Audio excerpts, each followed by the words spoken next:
The Community Reinvestment Act, or CRA, is an important law that encourages banks to make loans and investments in low and moderate income communities across the country.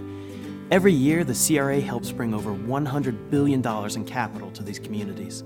Today, we're going to talk about how the CRA came to be and what it looks like in action. I'll start with a little history. During the 1970s, many communities throughout the country experienced urban decay and disinvestment. In response to this, Congress passed a series of laws designed to eliminate discrimination by financial institutions. Some laws were enacted to deal with discrimination by race, ethnicity, and gender. The Community Reinvestment Act, on the other hand, addressed redlining, a practice that was prevalent at the time where banks would deny credit to individuals based on where they lived. Enacted in 1977, CRA encourages financial institutions to help meet the credit needs of their communities, including the low and moderate income neighborhoods they serve, consistent with safe and sound operations. CRA was designed to be broad, flexible, and responsive to changes within communities. The law directs bank regulatory agencies to evaluate the extent to which each bank helps to meet the credit needs of its community. To do this, the agencies developed regulations that set performance criteria for banks of different sizes and business models. The lending, investment, and service tests for large banks are the analytical basis for all other evaluation methods. So let's discuss the performance criteria in those three tests first. The lending test evaluates the amount of home mortgage, small business, and small farm loans the bank has made in its community, or, as the regulation defines it, the bank's assessment area. It also evaluates the income level of the area where those loans were made and to whom they were made. The lending test also evaluates a bank's community development loans and the extent to which it used flexible or innovative lending practices to help meet the needs of its assessment area. The investment test evaluates the dollar amount of a bank's investments that have a community development purpose.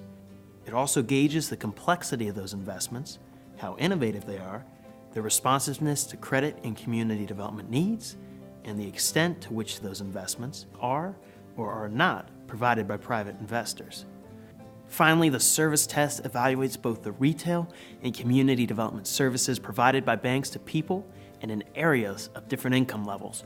For example, the service test evaluates the distribution of a bank's branches among census tracts at different incomes, its record of opening and closing branches in those areas, the availability and effectiveness of alternative systems for delivering retail banking services, and the range of services provided.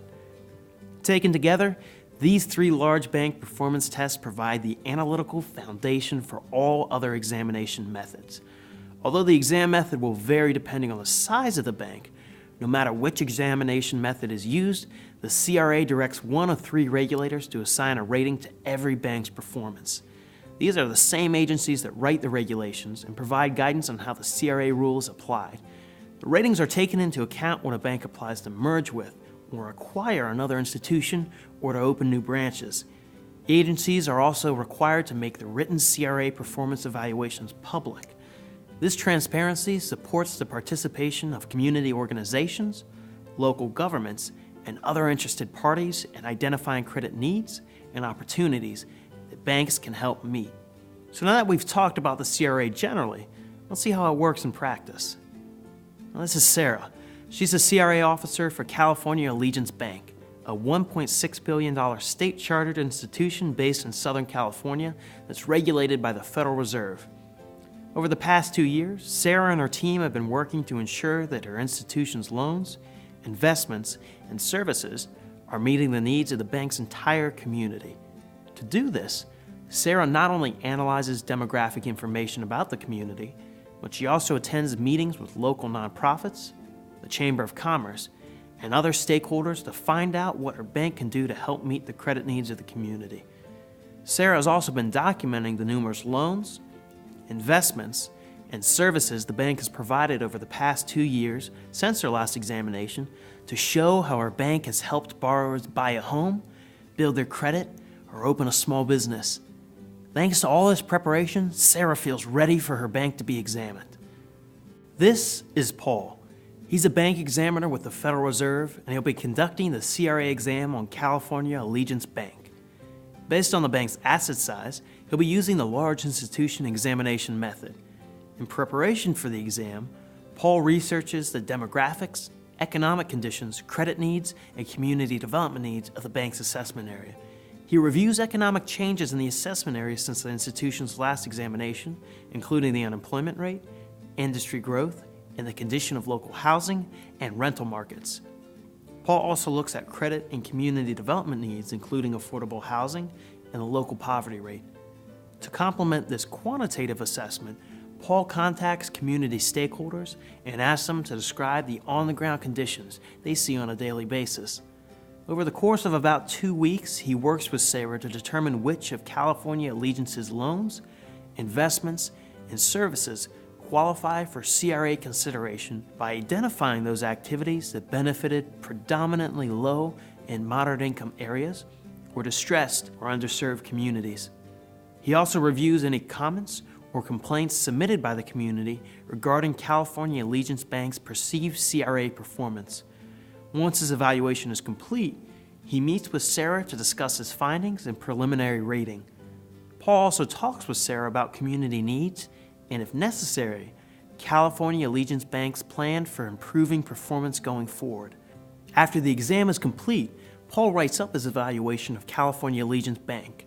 A written evaluation gives details on the performance context in the loans, investments, and services that support the ratings he assigned. This evaluation is made available to the public after completion. Nonprofits and other community stakeholders working in California Allegiance Bank's assessment areas can then download this performance evaluation in order to identify potential opportunities to partner with the institution on projects going forward.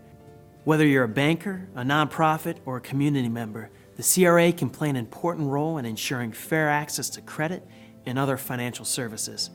After watching this video, we hope you've developed a better understanding of the Community Reinvestment Act. To learn more, we encourage you to check out fedcommunities.org. If you have any questions or comments, feel free to reach out to us. We're always listening.